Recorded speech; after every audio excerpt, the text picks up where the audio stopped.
Okey, untuk pair GBP JPY, okey, untuk forecast pada 6 hingga 10 April pada minggu depan, okey, untuk pair GBP JPY ni adalah salah satu pair yang agak popular, okey. Dan apa yang kita dapat, okey, untuk time frame, first saya buka time frame H4.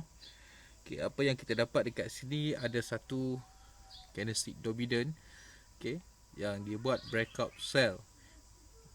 Okey, dekat sini jadi sudah ada seller cuba masuk. Okey, pada zone dekat sini ada tanda-tanda seller cuba menguat. Okey. Dan kemudian market masih lagi sideways dan buat dekat sini ada satu setup dominant yang buat breakout buy. Okey, dominant yang buat breakout buy. Jadi ada dua arah pada time frame H4. First dia buat dominant sell dan kemudian yang kedua dia buat dominant buy. Okey, jadi dekat sini apa yang kita boleh lihat, okey, kita boleh fokus dulu untuk sell sebab okey, selepas pada hari Jumaat lepas ada satu setup kat sini yang sudah breakout pada setup dominant yang pada hari Khamis. Okey, pada hari Jumaat dia buat breakout sell. Jadi ini adalah confirmation, okey, salah satu confirmation di mana seller sekali lagi cuba menguat kat sini. Okey, di mana tidak ada kekuatan buyer di dalam zone sini kecuali hanya dominant yang ini sahaja. Okey. Jadi H4 masih lagi setup sell, masih lagi valid. Okey, cuba kita lihat pada time frame daily.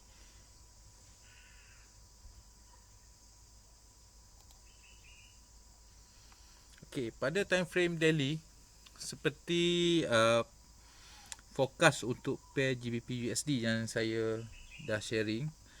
Okey, kat sini ada satu zone di mana ada zone dominant, okey, yang dia buat breakout buy, maka time frame daily masih lagi buy masih lagi mendominasi pergerakan untuk pair GBP JPY. Tapi kita harus tengok filter di time frame H4. Okey, selagi pada time frame H4 tadi tidak ada breakout dominant yang betul-betul kuat. Okey, sudah ada satu dominant buy pada time frame H4 tetapi setup sell masih lagi belum dimatikan. Okey, jadi masih lagi kebarangkalian untuk seller membuat retest, okey, untuk setup time frame daily. Dia kemungkinan ataupun kebarangkalian akan turun untuk buat retest pada sell pada time frame daily. Okey. Jadi kita hanya akan filter pada time frame H4.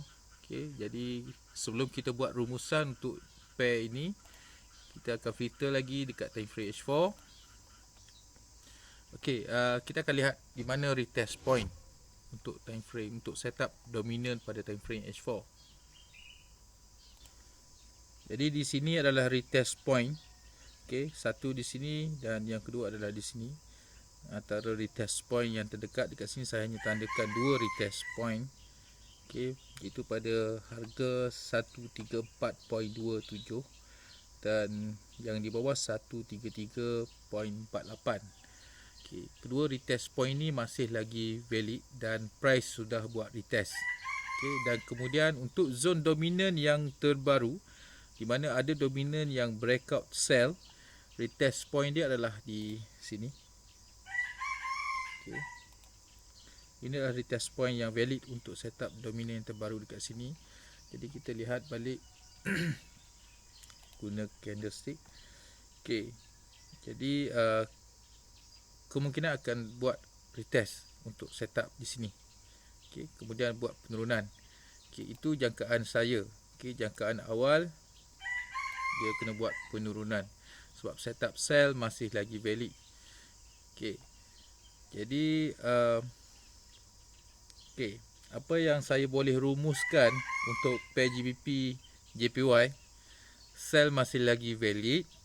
Okay. Sehingga okay, kita akan lihat kebarangkalian yang lain, itu kebarangkalian untuk buy. Okey, jika berlaku kenaikan ataupun sewaktu price buat retest dalam zone dominan untuk sell, jika berlaku kenaikan dan ada candlestick berjaya mematikan, okey, di mana satu candle bull, ada candle bull yang berjaya mematikan setup sell. Yang pertama dominan yang terdekat dekat sini, okey, dan yang kedua adalah dominan yang ini, maka arah buy lebih valid berbanding sell. Di mana dekat sini bila ada candlestick yang berjaya breakout zone dominan yang ada setup sell yang valid dekat sini, maka kebarangkalian adalah sangat besar, okey, di mana buyer kembali mendominasi pasaran, okey, di mana buyer lebih kuat berbanding seller. Selagi setup ini tidak dimatikan, tidak ada candle bull yang mematikan setup sell yang ini, maka sell masih lagi valid. Okay, sell masih lagi valid. Dan sewaktu berlaku candlestick yang buat retest, buat kenaikan untuk retest, sepanjang kita boleh monitor pada time frame M15, kita gunakan setup multi time frame, di mana jika M15 tidak ada dominan yang buat breakout sell, maka tidak ada entry. Untuk minggu hadapan, pada awal minggu, sekiranya ada sekurang-kurangnya M15 buat setup dominant sell, baru kita boleh cari entry sell. Selagi tidak ada setup sekurang-kurangnya di M15, tidak ada setup sell, itu kita nak setup dominant sell pada time frame 15, tidak ada, maka tidak ada entry. Tapi sebolehnya untuk awal minggu, untuk minggu baru, kita tunggu H1 buat setup sell. Baru untuk confirmation, sekurang-kurangnya H1.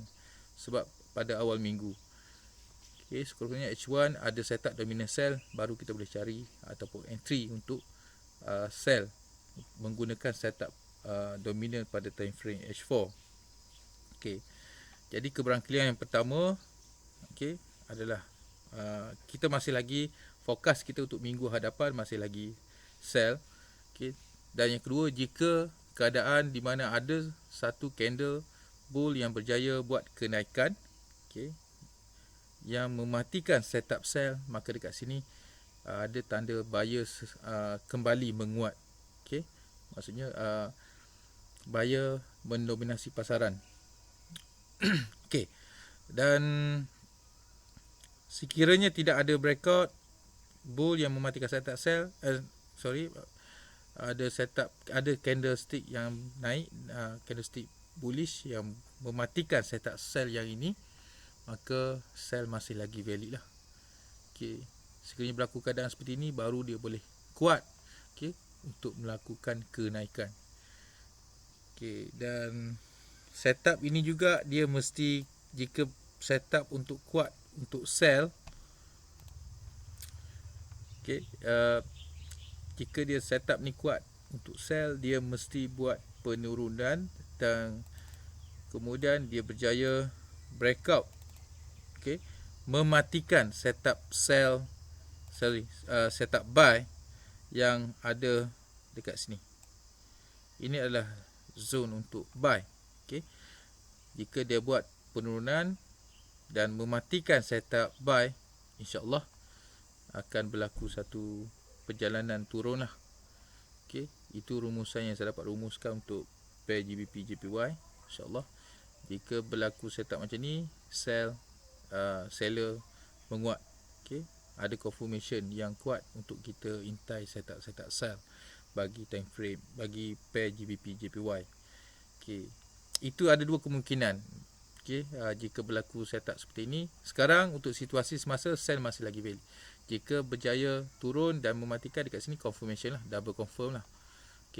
Dan untuk situasi sekarang, minggu depan, pada awal minggu depan, intai setup pada sekurang-kurangnya H1 lah. Untuk awal minggu, jika H1 ada buat dominant sell, dia berlaku macam ni. Pada time frame H1 berlaku setup dominant yang dia buat breakout sell, maka kita gunakan confirmation untuk time frame H1 untuk sell, dan stop loss pada time frame M15 seperti yang saya sudah share sebelum ni. Okey, dan jika dia buat kenaikan dan mematikan setup sell, baru kuat untuk buy.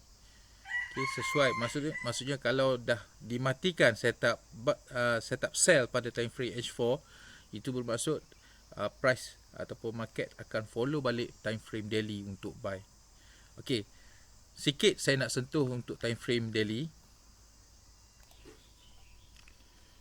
Okey, jika setup yang berlaku pada time frame H4, okey, dia buat kenaikan. Ini contoh untuk kenaikan. Jika setup sell pada time frame H4 dimatikan dekat sini, dekat SNR dalam zone, okey, pada high dan low candlestick dominant, jika dia buat kenaikan,